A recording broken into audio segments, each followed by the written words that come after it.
नमस्कार, मी वृषाली पाटील बातमीपत्रात आपलं स्वागत करते। सुरुवातीला पाहूया टॉप 9 मोठ्या राजकीय बातम्या। केंद्रीय गृहमंत्री शहांकडून लोकसभेत 130वे घटना दुरुस्ती विधेयक सादर। गंभीर गुन्ह्यामुळे अटक झालेल्या किंवा ताब्यात घेतलेल्या नेत्यांना पदावरून हटवण्याची तरतूद। सलग 30 दिवस जेलमध्ये राहिल्यास पंतप्रधान मुख्यमंत्र्यांसह कोणत्याही मंत्र्याला पदावर राहता येणार नाही। केंद्रीय गृहमंत्री शहांकडून लोकसभेत 130वे घटना दुरुस्ती विधेयक सादर। विधेयक मांडल्यानंतर विरोधकांचा सभागृहात गदारोळ। थेट विधेयकाची कॉपी फाडून शहांच्या दिशेने भिरकावली, तर विधेयक संयुक्त संसदीय समितीकडे पाठवण्याची शिफारस। अभ्यासासाठी 21 जणांची समिती स्थापन करणार। बेस्ट कामगार पतपेढी निवडणुकीत ठाकरे बंधूंचे सर्व उमेदवार पराभूत। शशांक राव यांच्या पॅनलचे सर्वाधिक 14 उमेदवार विजयी, तर प्रसाद लाड यांच्या पॅनलचे 7 उमेदवार जिंकले। ठाकरे बंधूंनी पतपेढी निवडणुकीचं राजकीयकरण केलं। लोकांना ते आवडलेलं नाही आणि त्यातून पतपेढी निवडणुकीत त्यांना एकही जागा मिळाली नाही। बेस्ट पतपेढी निकालावर मुख्यमंत्री फडणवीसांची प्रतिक्रिया।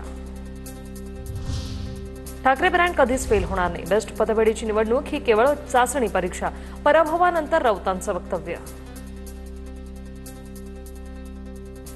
भारतीय जनता पक्ष म्हणतोय की ठाकरे ब्रँड फेल होणार। ठाकरे ब्रँड कधीच फेल होणार। पतपेढीची निवडणूक म्हणजे काय परीक्षा नाही, ही चाचणी परीक्षा सुद्धा नाही। लोक एकत्र आले, निवडणुका लढले असतील।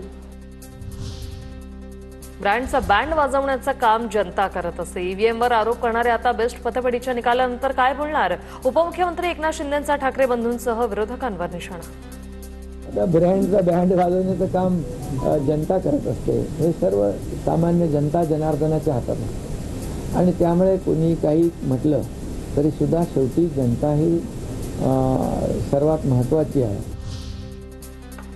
कामगारांच्या हक्कासाठी लढल्यामुळे यश मिळालं। शिवसेनेच्या समितीने पतपेढीच्या ठेवींमध्ये गैरव्यवहार केला। ब्रँड लोक बनवतात आणि काम केली नाही तर तोच ब्रँड लोक धुळीला मिळवतात। शशांक राव यांचं राऊतांना प्रत्युत्तर।